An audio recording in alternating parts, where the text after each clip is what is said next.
welcome back to Mountain Murders. I'm Heather. And I'm Dylan. What's up? What it is?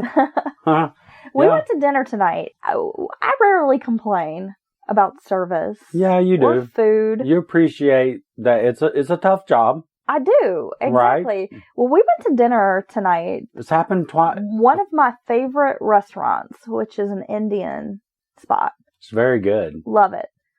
The food's exquisite. We had great food, but the service was terrible. It was. And this is like the third time in about the last 2 weeks that we've gone out to dinner or lunch and had shitty service. What's up with that? And you know what you noticed? That it was all, and this is not a slight against an entire generation, but it was all younger people. Are we those people? Are we like them kids? Well, no, I don't think we're like Karen and George or whatever. Let me speak to your manager, because I'd never cause a scene. But we've noticed that it's like they lack some social skills. Like you got to kind of, engage and know what the menu is. It's part of the job. But there's other things. I mean, I just feel like, are restaurants not training? Do they not have like good front of the house training? Like, here's how service should be? Maybe not. I'm not even like expecting, some 5-star service, but we went to one place. The kid, and I say kid because he had to be like 17, 18, our waiter. He was scared to talk to us. Yes. He didn't know anything about the menu when you were asking him questions. Right. I tried to order like 4 or 5 different I'm exaggerating. But 3 different beers, and they were either not there or they just poured the last one. Yeah, okay. Right. And then you would ask him, well, do you have this? And he's like, I don't know. Instead of just going to ask or something. I don't know. Yeah.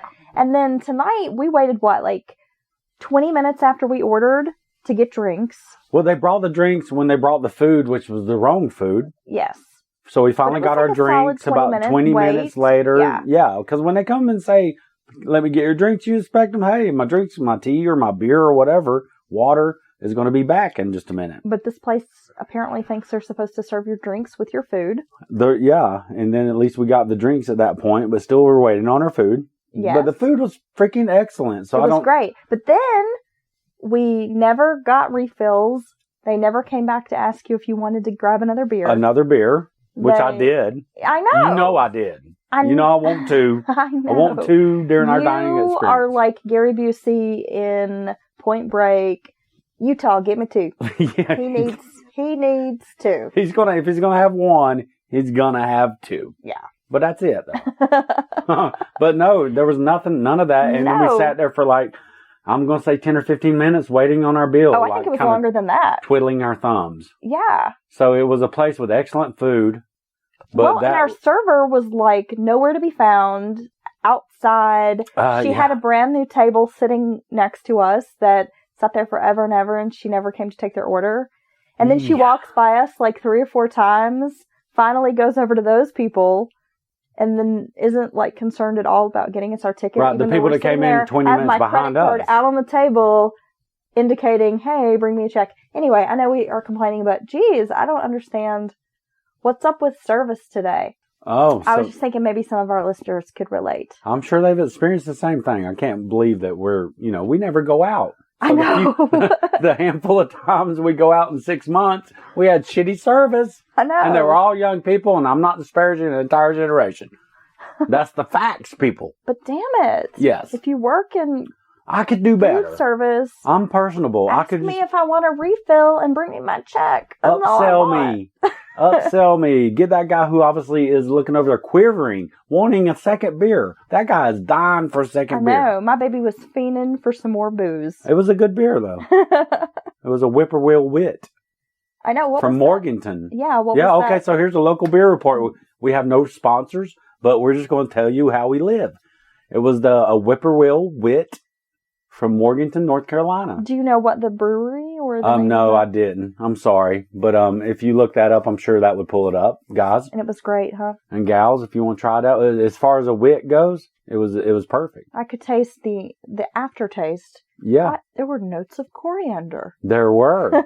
There were. It was very witty. But, that was nice. And I wanted a second one is how good it was. Right. But, okay, so we'll move on and talk about who got murdered. Okay. Unfortunately. Well, we like to stick to mountain murders, but sometimes a case might be just a hair outside of our region, but is so interesting that we have to cover it. Within inside of the mountains. Like Pee Wee Gaskins. We had to do... quite in the mountains, but still... He's a big guy. He's a big name. A southern type of murder. Still somewhat regional. Well, I don't know why he's not up there with the big guys. I know. And gals. So this case, a little out of reach from the mountains, but still not crazy far away. And that is the story of Anjette, or maybe Anjette, because I think it was like a French name. Okay. Anjette Lyles. She was a practitioner of voodoo and black magic, so that's probably one reason why her case was so salacious and has managed to kind of remain like a big story. Well, I could see that. Over the years. Yeah. Because, hey, this was a voodoo practitioner. Ooh. I know, right? Yeah, and then people will be like, ooh, voodoo and Satan. It's like two different things, people. Fucking weirdos. Well, she was born August 23rd, 1925 in Macon, Georgia. Her story takes place down in Macon. Have you ever been to Macon, Georgia? No, I haven't. I played roller derby a few times in Macon, Georgia. So what's it like down that way? Interesting. Very Georgia. I was just there. Is it open country? Yeah, it's more kinda? flatlands. Okay. More like not quite lowlands, like beachy, but it's kind of middle Piedmont-y type, like what we would call the Piedmont here in the state, where it's kind of flatland. Okay. But again, I was only there to play roller derby, so I played roller derby. I partied at an after party and drank lots of booze, and then I passed out in a cheap hotel room. Oh, that sounds like fun. That's pretty much every trip I've had to Macon. Yeah, all I know is the Squidbillies live in the mountains of northern Georgia. Yeah. That's all I know. And I was born in Atlanta. But Macon was hot. Right. Like I remember it was really fucking hot, humid, sticky, and I'm pretty sure mosquitoes ate me when I was there. That sounds fun, too. As usual. Anjette was the only daughter of Jetta Watkins and William Donovan, and they owned a produce company. She was described as a very charming girl who could influence those around her. She was never particularly a good student, though she was very well educated because her parents owned this produce company. They had money. Well, yeah. They were definitely like upper middle class, especially in Macon, Georgia. I wish my parents owned a produce company. Her family had money, as I mentioned, so she was spoiled, always managing to get what she wanted. And she was attractive. She was a pretty girl. She definitely knew how to flirt, bat those eyes, smile, very charming. So what you're saying is she was shaking what her mother gave her. She just charmed her way through life. Didn't matter, didn't necessarily have to be like a romantic interest. Oh, she you could know charm what the cashier, get a discount. You know who this girl is? The teacher. Oh, I forgot my homework. I'm but if I smile and I'm cute, this I'm gonna girl, get my way. When you're driving in traffic, ladies, fellas, all y'all can do this. And you see that girl she's cute, and her hair look all fluffy and like, she might smell good and all that shit. Yeah, I'm not going too far, am I, honey? You know the type.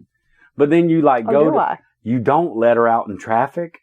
Yeah, that just ruins that girl's day because her whole life is like what you're describing. Well, I guess. Seemingly you know her. I don't know. I've never known her, but I've not let her out in traffic and look at her on her face. Anjette was very spoiled, and by 1947, she had married a man named Ben F. Lyles Jr. Ben had fought in World War II. Her husband owned Lyles Restaurant, which was a business he had inherited from his father. It was a staple in downtown Macon. The two operated the restaurant together.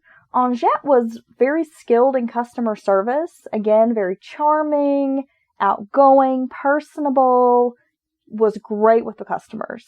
They adored her. Just thought she was, the best thing since sliced bread. People came to this restaurant, just flocked there. Well, yeah, you gotta love that. Great, and it was kind of located like downtown. They got the business crowd, the lunch crowd. The couple had two daughters, Marcia and Carla. But by 1951, her husband was in poor health. While in the Army, he had gotten sick with a throat infection and had rheumatic fever while he was in the Army. That's pretty rough. And so since then, he had ongoing medical issues, I guess days where he just didn't feel like he could work. Right. And he struggled with a lot of those health issues. With his failing health, Ben decided to sell the restaurant for the low price of $2,500. But the problem is, he didn't first discuss it with his wife.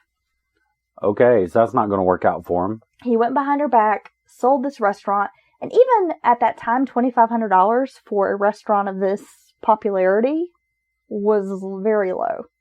So yeah, I can imagine. This is a booming place, popular downtown spot. They get the lunch crowd. He's probably making that in a month or more. Yeah, it just sells it. And so she's notably upset. She'd really taken to the restaurant business and felt like she'd been successful at it. And it seemed like the first time in her life, she wasn't a great student. She was super spoiled, always got her way. But this was kind of the first thing that she had done on her own where she felt like, I'm accomplishing something. Right. I'm really good at this. She just loved the restaurant business. I'm making money. I feel successful. To add insult to injury, the VA had cut Ben's benefits down to a fraction of the income that the couple had been bringing in. And Anjette was used to, living a certain lifestyle. Well, they fought a lot over money. They're probably pretty middle class at that when they were booming restaurant and all that. And money was really tight, especially after the birth of their second child. So basically, husband's sick, sells the restaurant. He's not getting much as far as disability from the military. They have another baby. Money is an issue. And we all know that that's the number one thing couples fight about, it seems. It is. Money. I'll tell you, if you can scrape by with somebody, y'all, you stay with them. If y'all can scrape by and barely I call it skidding in on your belly at the airport on payday, and you just do make it, but you guys didn't more than add each other's throat. That's true love. I was going to say, we never fight about money. No. And we've scraped by, ain't we, baby? A couple of times. A few times. Like everybody. No, it's all right. We're just making it. Well, Ben fell sick with some nosebleeds and convulsions, eventually falling into a coma. Doctors later determined that it was encephalitis, but by the time it was, diagnosed, it was too late for treatment. They just couldn't do anything for him at that point. Now, eventually her husband dies in 1952. So this is a rough year. Baby comes, husband's sick. Restaurant's gone. Yeah. No money coming in. He gets sicker. He dies. Anjette found herself as a single mom with 2 young daughters. She moved back into her parents' home and began working as hard as she could at another local restaurant. She saved money. And from what I understand, she really saved money. She was stacking every dime she made, squirreling it away. She had plans. And in some time, was able to buy back the previous restaurant. Wow. And she named it Anjette. She specialized in typical Southern cuisine. I'm thinking like what? Fried chicken. Oh, yeah. Pork chops. Potatoes and gravy, mashed potatoes and gravy, green beans, corn. All that good shit. Some greens. The restaurant grew to be one of the most popular lunch spots in town. It had already been a great spot, but... So obviously she was the reason the other one was a great spot too. But in part, it was becoming so popular because of Anjette's hospitality. White-collar workers, such as bankers, lawyers, businessmen, made it a regular dining spot. Because as I mentioned, it's right downtown. It's within walking distance. So she's hobnobbing with all of the, what do we say, highfalutin people in town. Yeah, the ones who bought judges, the coke. Lawyers. The ones that buy the cocaine. This is 1950s. I don't know. I'm just kidding. Yeah, they were just happy to be drinking alcohol. They're drinking the single malt whiskey. Oh, yes. Anjette also earned quite a reputation in town. Not only was she just fiercely independent and headstrong, which for this time period was not common for women. Most women were kind of homemakers. They weren't business owners. They weren't running the show. Right. She was a savvy businesswoman. She wore these very flashy, fashionable clothes.